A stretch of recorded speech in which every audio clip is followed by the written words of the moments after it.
Halo, perkenalkan nama aku Rahmat Fajar, NIM 06208322. Tugas ini aku bikin sebagai salah satu pemenuhan nilai tugas pada mata kuliah teori media. Pada video kali ini aku bakal membahas tentang konsep strukturalis Levi-Strauss. Nah, gimana sih penjelasannya? Berikut penjelasannya. Levi-Strauss merupakan seorang antropologi yang berasal dari Prancis. Ia mengembangkan pendekatan strukturalisme untuk menganalisis budaya dan masyarakat. Nah, pendekatan ini menekankan bahwa struktur-struktur yang mendalam dalam pikiran manusia yang membentuk sebuah budaya, termasuk itu mitos, ritual, dan sistem kekerabatan.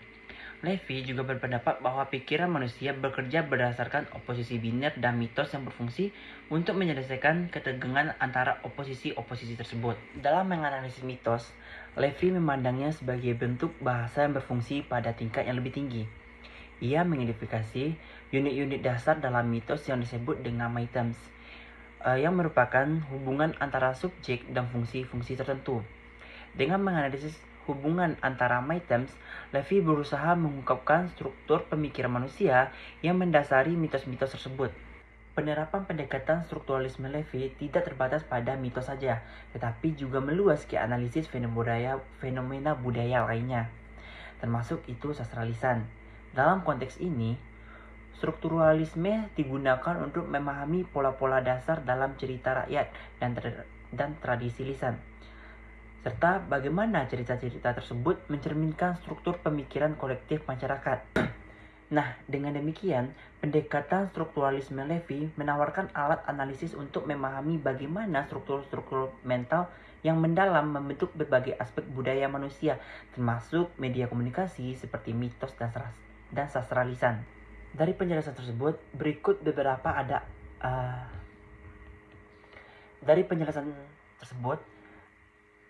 berikut ada beberapa alat analisis utama yang digunakan oleh Levi. Yang pertama itu ada identifikasi mythos, yang kedua analisis sintakmatik dan paradigmatik, yang ketiga itu ada pencarian oposisi biner. Yang pertama, apa sih itu identifikasi mythos? Mythos adalah unit terkecil dari mitos yang mengandung makna tertentu. Dengan identifikasi mythos, analisis dapat mengungkapkan struktur pemikiran yang mendasar atas mitos tersebut. Dan yang kedua itu ada analisis sintakmatik dan paradigmatik. Nah, pendekatan ini melibatkan pemahaman hubungan antara elemen-elemen dalam mitos, baik itu secara linear atau sintakmatik maupun dalam kategori-kategori yang lebih luas seperti atau itu juga disebut sebagai paradigmatik. Hal ini juga membantu dalam mengidentifikasi pola dan struktur yang lebih dalam cerita. Dan yang ketiga itu ada pencarian oposisi biner. Nah, Levi berpendapat bahwa pikiran manusia bekerja berdasarkan oposisi biner, seperti hidup atau mati, baik atau buruk, dan lainnya. Menganalisis oposisi-oposisi ini dalam mitos dapat membantu memahami bagaimana masyarakat memandang dan mengatasi kontradiksi dalam kehidupan mereka. Dengan menggunakan alat analisis ini, Levi berusaha mengungkapkan struktur-struktur mendalam dalam budaya manusia yang mencerminkan pola pikir dan nilai-nilai yang ada dalam masyarakat. Levi juga mengembangkan konsep bahwa struktur budaya manusia dapat dipahami melalui pola-pola pemikiran dan hubungan sosial yang mendalam.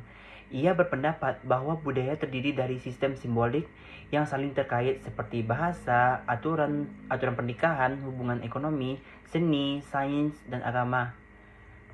Levi juga menekankan bahwa mitos dari berbagai budaya adalah ekspresi dari pemikiran manusia yang bersifat universal. Ia mengidentifikasi unit terkecil dalam mitos yang disebut dengan mythos dan menganalisis bagaimana kombinasi mythos ini mencerminkan struktur pemikiran manusia yang mendalam. Nah, selain itu, Levi juga memandang bahwa hubungan kekerabatan memiliki struktur yang mirip dengan bahasa. Ia mengidentifikasi elemen-elemen dasar seperti hubungan darah, pernikahan, dan garis keturunan sebagai bagian dari struktur sosial yang besar. Dengan pendekatan ini, Levi berusaha mengungkapkan aturan-aturan tersembunyi yang mengatur budaya, mirip dengan aturan dalam bahasa. Ia percaya bahwa dengan memahami struktur-struktur ini, kita dapat mengurangi kompleksitas budaya menjadi elemen-elemen dasar yang lebih sederhana, sehingga memudahkan pemahaman tentang bagaimana budaya berfungsi dan berkembang. Nah, itulah beberapa pemaparan tentang konsep yang dikemukakan oleh Levi Strauss. Mungkin segitu yang dapat saya sampaikan, terlebih dan terkurang saya mohon maaf. Sekian dan terima kasih. Bye-bye.